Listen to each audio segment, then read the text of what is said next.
Hello friends, ఈరోజు నేను శనివారం కదా వెంకటేశ్వర స్వామికి మేము స్వీట్ పెడతాము. దాని గురించి బాదుషాలు చేస్తున్నాను. చూడండి, చేశాను, వేపుతున్నాను. ఒక్కొక్కటి వేసి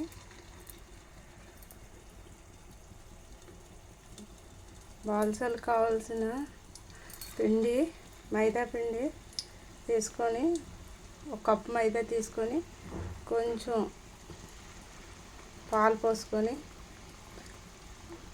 తినే సోడా కొంచెం వేయాలి. వేసి కొంచెం నెయ్యి వేసుకొని గట్టిగా కొంచెం మన చపాతీ పిండి మీద కొంచెం ముదువుగా పీసుకొని దాన్ని ఒక అరగంట సేపు నానబెట్టుకోవాలి.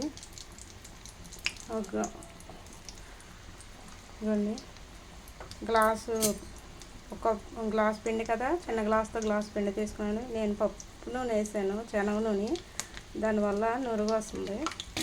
అయితే గ్లాసు పిండికి గ్లాస్ పంచదారే. దీనికి ఎక్కువ ఏం పాకం ఏం పెద్ద లాగదు, పై పూతలాగా వస్తుంది.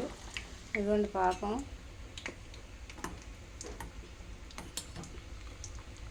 ఇది బెల్లం పాకం ఇట్లాగ వచ్చింది. ఈ పాకం ఇలా కొంచెం మన చేతికి అంటుకుండేలాగా కొంచెం ఉంటే చాలు. ఇవ్వండి, ఇలా చూడండి, ఇలా జిగురు అంటుకుంటుంది కదా, ఇలాగ ఉంటే చాలు.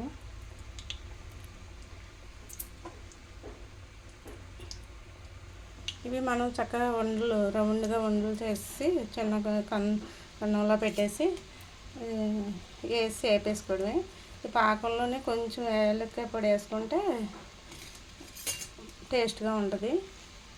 ఇవ్వండి, ఇవి నిదానంగా మనం అట్లా తిప్పుకొని, అంటే లోన వేగాలి కదా, సిమ్లో పెట్టి వేపుతున్నాను. ఇది శనగ నూనె, పిల్లలు తింటారు కదా అని వేరే నూనె వేయలేదు.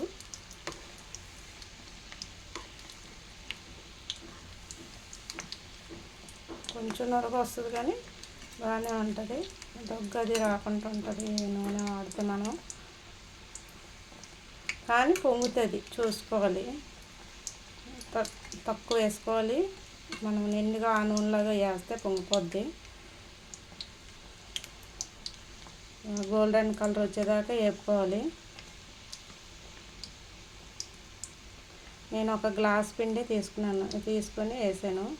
శనివారం పూట వెంకటేశ్వర స్వామికి ఏదో ఒకటి స్వీట్ మేము పెడతాము, అందుకని చేసి మీకు కూడా ఒకసారి చూపిస్తాము అనేసి వీడియో చూపిస్తున్నాను. బ్రౌన్ కలర్గా వస్తాయి.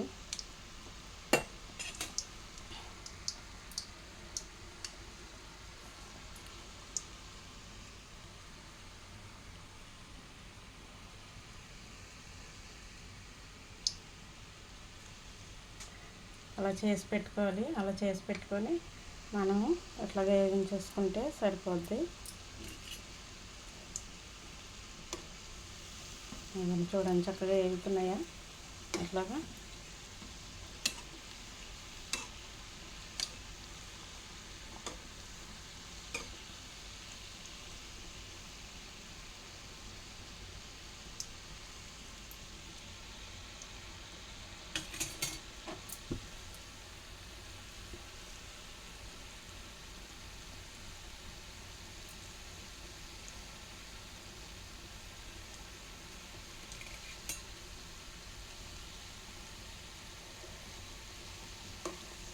ఇవి మామూలు మన సన్ఫ్లవర్ అది అయితే బాగా చక్కగా కనబడుతుంది. కానీ ఏంటంటే పిల్లలు అవి తింటారు కదా, దగ్గు అది వస్తుందని ఎక్కువ మేము సన్ఫ్లవర్ వాడము.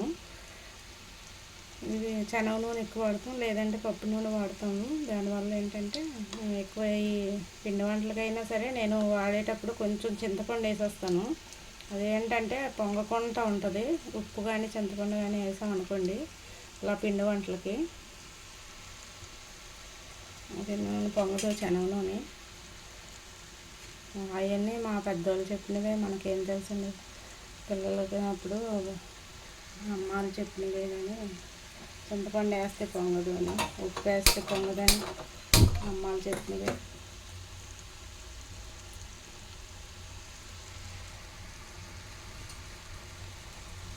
కలర్ చూడండి ఇట్లా వచ్చేస్తుంది కదా. ఇలా తీసుకొని మనం పాకంలో వేసేసుకుంటే వేడివేడిదే వేయాలి, పాకం బాగుతుంది.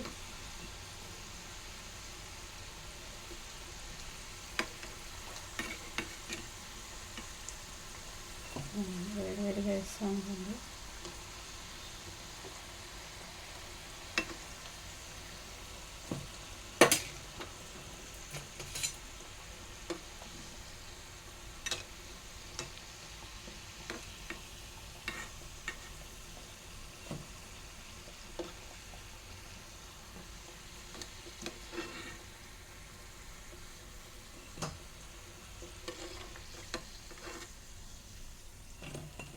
వేసేసుకొని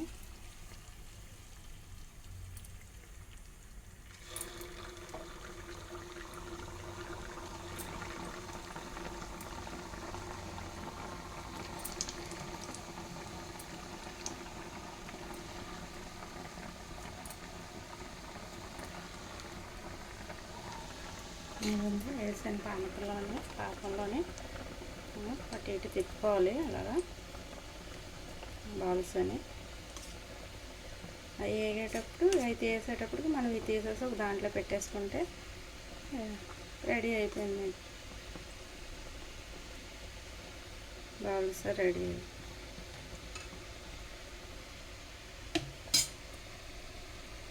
చక్కగా మన పిల్లలకి ఎలా చేసి పెట్టుకుంటే మంచిది.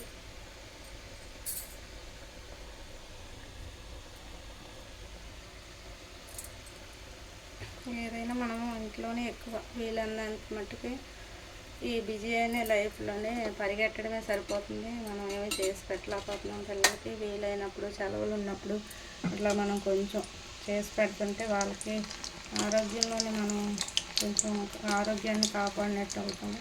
అంటే మన పిల్లలు మనం జాగ్రత్తగానే చూసుకుంటాం. ఇటు మనకి టైము వీలు కుదిరినప్పుడు అట్లా చేసి పెడుతుంటే బాగుంటుంది. ఇదివరకు ఇప్పటికి మనకి బిజీ లైఫ్ అయిపోయింది. దానివల్ల మనం ఏం చేయలేకపోతున్నాం పిల్లలకి. ఇట్లాంటివి ఏమి చేసి పెట్టలేకపోతున్నాం. మన అమ్మాలు అయితే మనకి ఇంటి దగ్గర ఉండేవాళ్ళు. అప్పుల్లోనే ఇలాంటి ఉద్యోగాలు ఏమీ లేవు. వాళ్ళ ఇంటి పనులే చూసుకునేవారు కనుక అన్నీ మనకి చక్కగా చేసి పెట్టేవాళ్ళు, మనకు చేయించేవాళ్ళు, మనం చూసి నేర్చుకునే వాళ్ళమే. ఏదైనా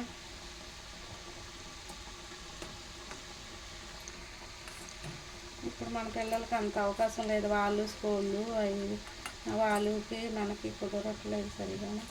వీలైనప్పుడు సెలవులు ఉన్నప్పుడు మనం ఇలా చేసి పెట్టామనుకోండి పిల్లలకి బాగుంటుంది. వేగిపోయి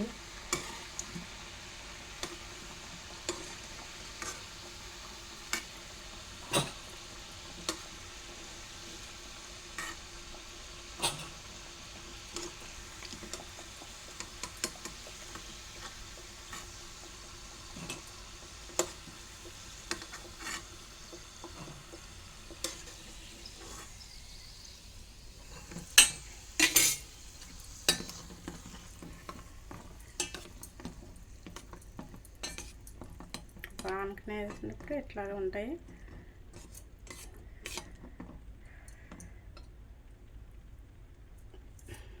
చూడండి కొంచెం మనం తీసేసి పెట్టేసాం అనుకోండి.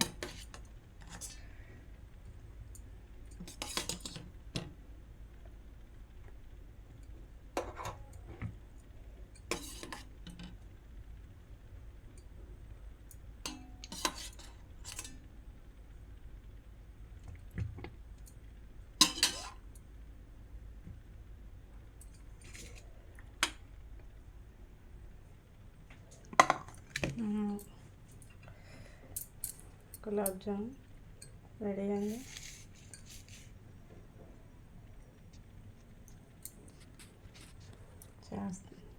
మీరు పిల్లలకి ఇలాగా చక్కగానే మీరు ఇంట్లో తయారు చేసి పెట్టండి పిల్లలకి. వీలైనప్పుడల్లానే నేను ఎప్పుడు ఇలా చేస్తుంటాను. మీరు కూడా ఒకసారి ట్రై చేయండి ఇట్లాగా.